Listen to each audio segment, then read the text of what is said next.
Hello everyone, welcome back to Mr. Yellow's Parrot Perch.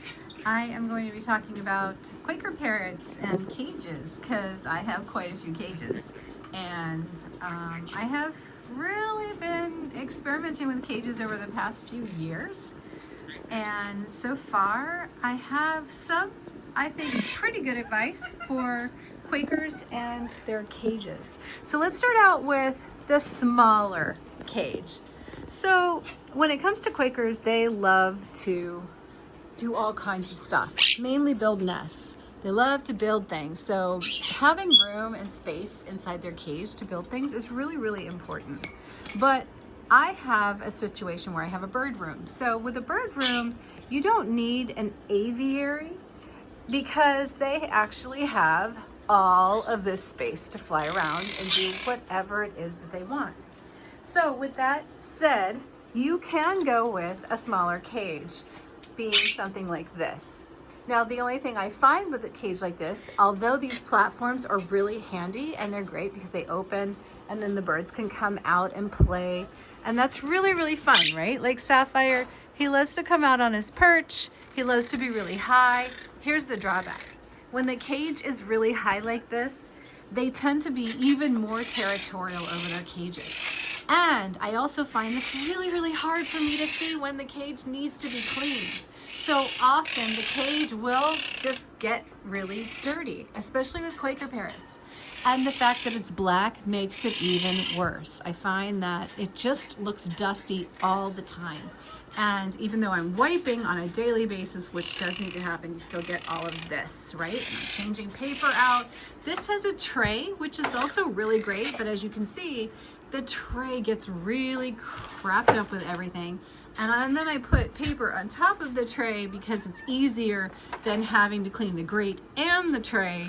So even though it's an 8-minute clean, it's just a little bit complicated on the black, and the smaller cage doesn't really give you less to clean, especially when it's high. So take two is these big white cages.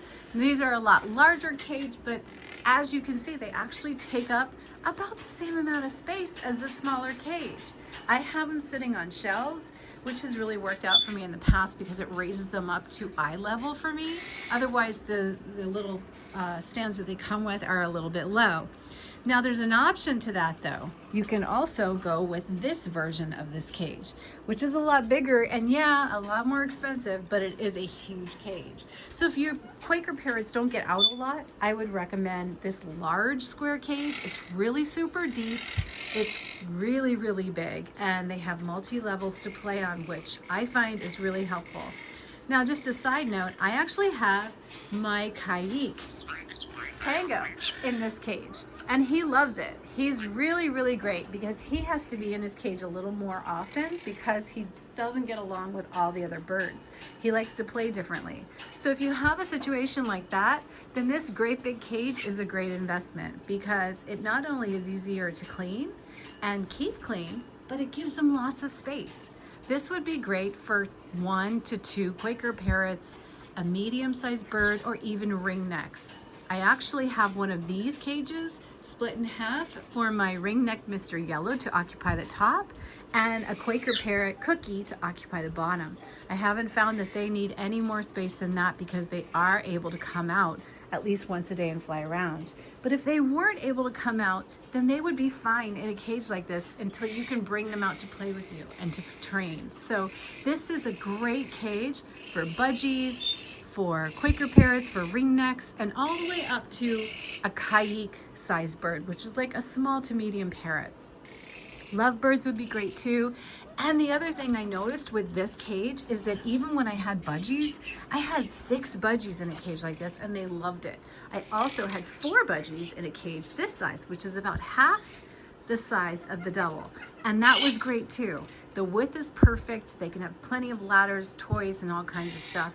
I also noticed that if you wanted to join this cage comes in a double. So if you like to create a flight cage, you can get 2 or 3 of these and actually not put the side panel in and link them all together. They link really easily with zip ties, there's no gaps, and they're very, very easy to just join them along. So there's a lot of options, I think, even in the future of building onto a cage like this. So overall, this has been my favorite shaped cage with the most amount of space inside the cage that takes about the least amount of space outside the cage. It looks really nice, and I also really like the white over the black. I used to like black cages, but as you can see, the black cages are really dark, and I feel like they just look dirty no matter what I do. And even though we have the lights on them, the cages in white just look a whole lot brighter. So let's go inside the cage now and take a look at what we've got. So far, as I do my daily maintenance on the cages, and I don't wipe the cage off every single day, I mostly wipe the cage, and this is a Quaker. He's a little bit bigger than a Quaker. What I do is I take these wet wipes, which are bird safe wet wipes. They're just, you know, like sensitive, hypoallergenic baby wipes. And I like these because they not only clean the poop really easy, but they don't disintegrate. You can't flush them, you want to just toss them, but they're so easy to use, and with a little glove and some vinegar and lemon, it's so easy to wipe down the cage. So I'll wipe down the cage as needed, right? Not necessarily every day, although this guy loves to poop on the sidebars. So usually there is poop all over here. But as you can see, even like this, it's so easy to wipe this cage down. Then if you have the ability to have a yard and you want to, like, once a month give it a nice pressure wash, you could drag it out to your, a big cage like this, you could drag it outside and just pressure wash it. Or you can just take a scrub brush and your spray bottle and you can just scrub it down. But for daily maintenance, or whenever I see that he's kind of messed up the side of the cage, I usually just wipe them over. I also have a tray on the bottom so you can put some newspaper. There's a grate there as well that pulls out. And this is the same for whether you do the half cage or the full cage. You can see it gets dirty, but yeah, these little wipies really do take care of it really easily. And then you can pull it out, you can soak it in the bathtub.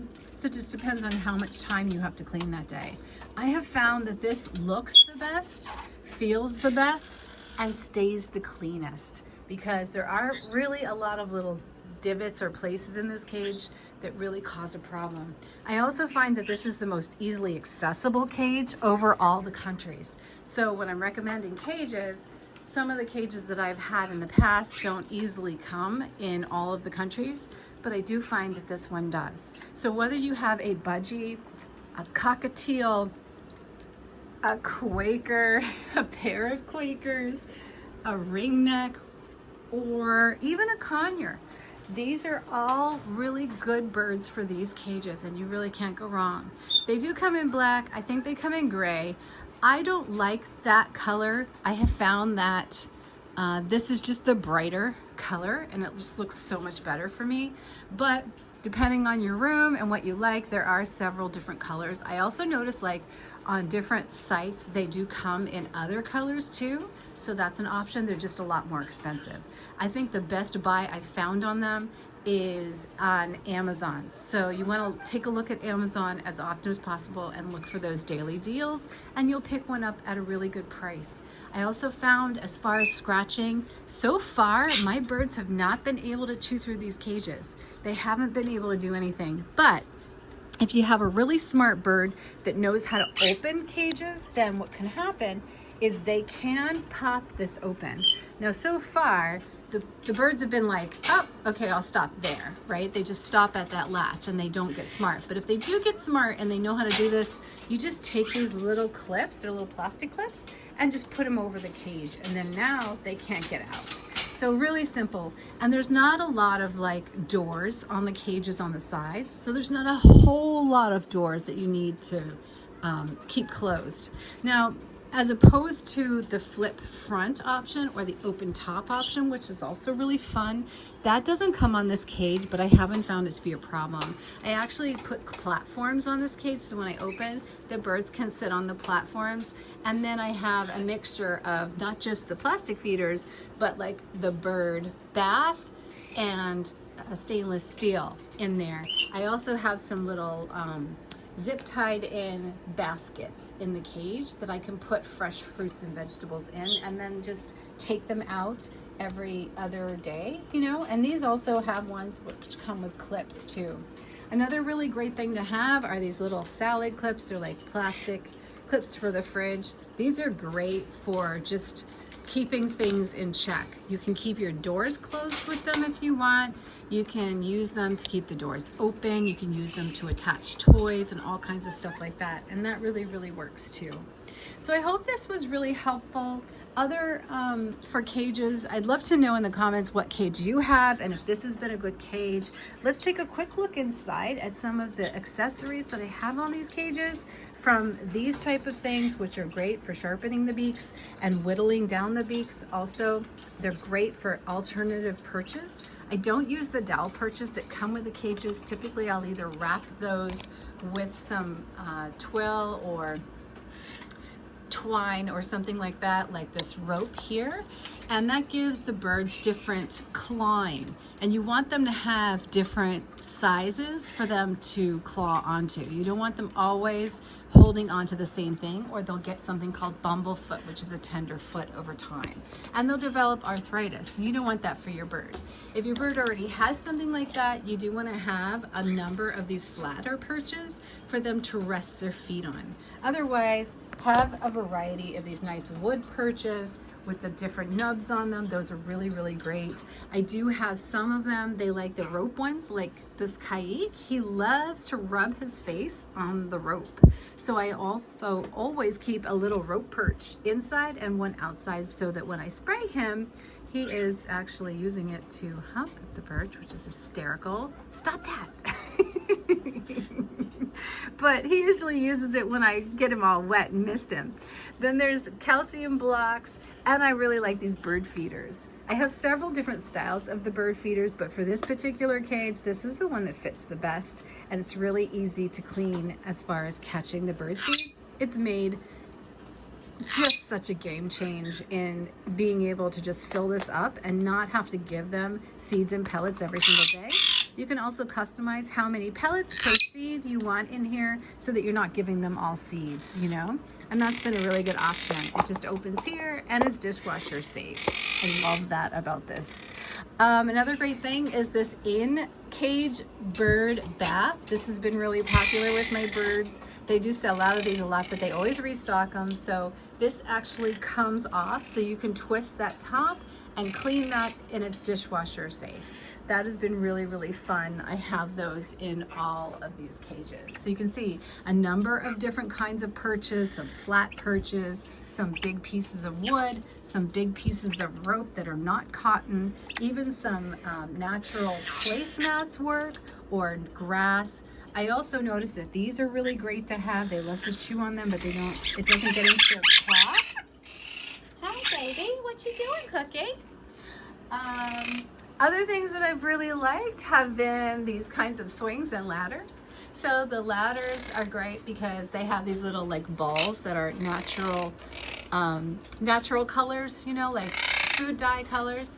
So be careful when they get wet. They do come off in your hand, but they're bird safe, and that's the best. This is an apple wood branch that I took from an apple tree. This is one of those swings that you can easily make from, you know, excess perches that you might have, and then order these plastic chains.